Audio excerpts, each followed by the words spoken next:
غزوہ بدر اور احد کے تجربات سے مسلمان ٹھوس اور عملی فوجی تربیت حاصل کر چکے تھے۔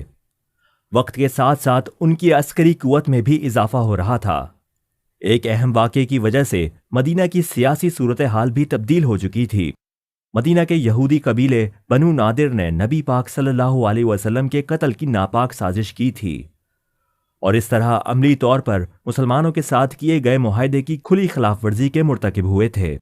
اس پر نبی پاک صلی اللہ علیہ وسلم نے انہیں مدینہ بدر کر دیا تھا، اور وہ مدینے سے باہر خیبر کے مقام پر آباد ہو گئے تھے۔ یہاں انہوں نے ارد گرد کے مشرک قبائل کے ساتھ دفاعی معاہدے کر لیے۔ قریش مکہ ان کے سب سے بڑے اور طاقتور حلیف تھے۔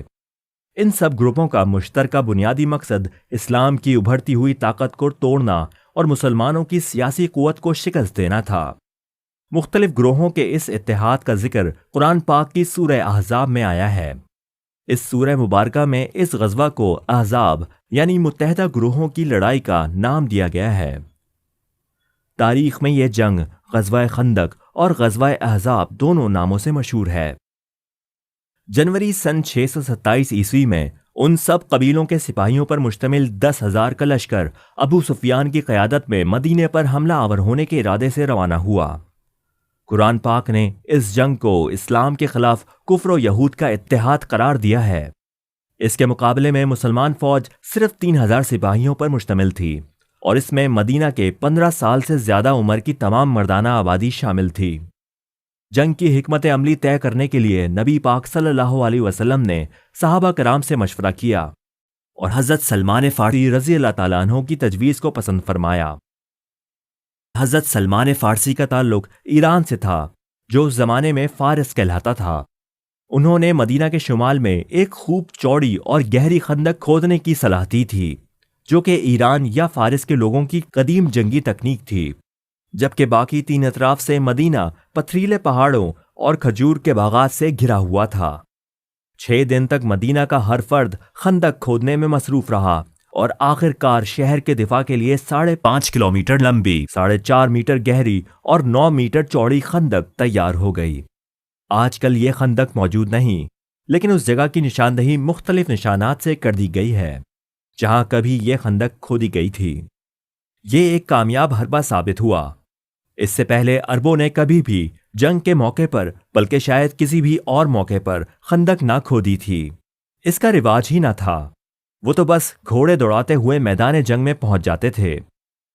وہاں شمشیر زنی اور تیر اندازی یا کبھی کبھی پہلوانی کے جوہر دکھاتے۔ فتح کی صورت میں جہاں تک ممکن ہوتا حریف کا پیچھا کرتے ہوئے مال غنیمت اکٹھا کرتے، اور شکست کی صورت میں کام آ گئے تو خیر، ورنہ گھوڑوں کا رخ گھر کی جانب کر کے ایڑ لگا دیتے۔ بس اللہ اللہ خیر صلاح۔ تو اس پس منظر میں قریش اور یہودیوں کے گمان میں بھی نہ تھا کہ مسلمان اس طرح ان کو مدینہ کے باہر محصور کر دیں گے۔ اتحادیوں کی فوجی قیادت پیچ و تاب کھا کر رہ گئی۔ وہ مدینہ کا گھیراؤ کیے ہوئے تھے، لیکن مدینہ والے محفوظ تھے۔ محاصرہ 4 ہفتے تک جاری رہا، لیکن حملہ آور شہر میں داخل نہ ہو سکے۔ آخر زچ ہو کر انہوں نے خندق عبور کر کے شہر میں داخل ہونے کا فیصلہ کیا۔ مسلمانوں کے لیے ان کا یہ اقدام غیر متوقع نہ تھا، اور انہوں نے اس صورتحال سے نمٹنے کی تیاری کر رکھی تھی۔ خندق عبور کرنے کی کوشش کرنے والوں پر تیروں اور پتھروں کی بارش کر دی گئی۔ ایک جوشیلے جنگجو نوفل ابن عبداللہ نے گھوڑے پر سوار خندق کے پار چھلانگ لگانے کی کوشش کی اور خندق میں جا گرا۔ مسلمان فوجیوں کی سنگ باری کی زد میں آ کر وہ اس قدر نڈھال ہوا کہ خندق سے باہر نہ نکل سکا۔ حضرت علی رضی اللہ تعالیٰ عنہ نے خندق میں اتر کر اسے موت کی گھاٹ اتار دیا۔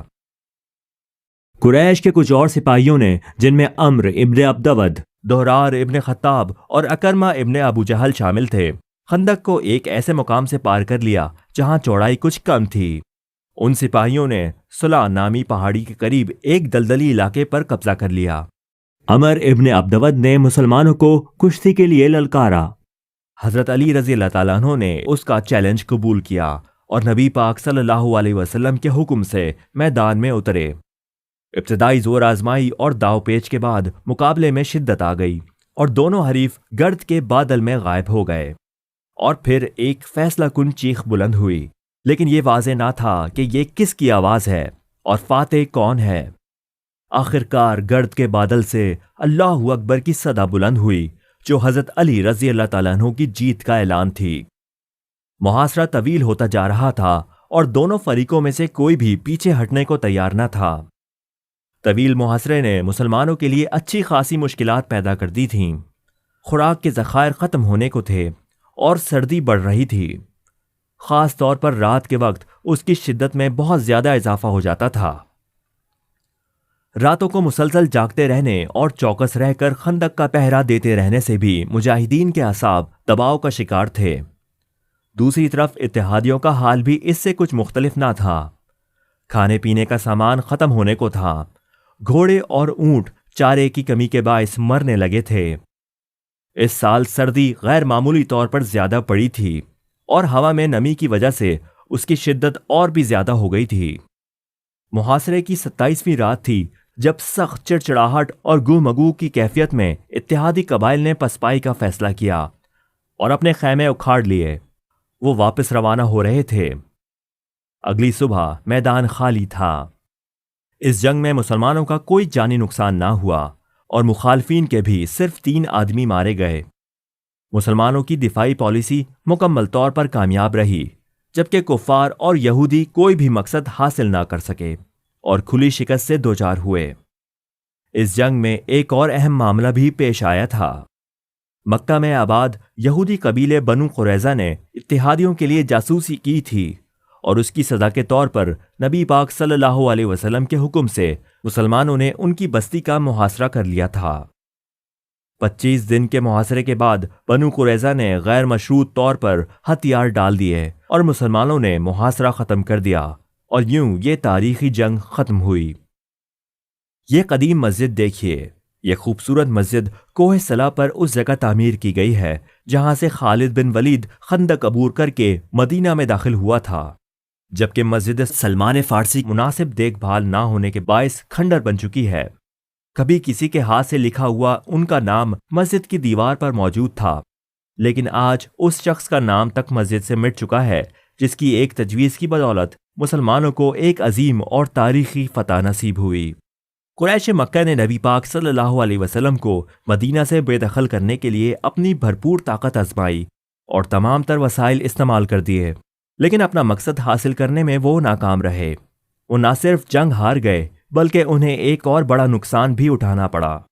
وہ مدینہ سے گزر کر شام جانے والے تجارتی راستے سے محروم ہو گئے اور یوں اس تجارت سے ہاتھ دھو بیٹھے جس کے ساتھ ان کا خاندانی اور معاشی وقار وابستہ تھا۔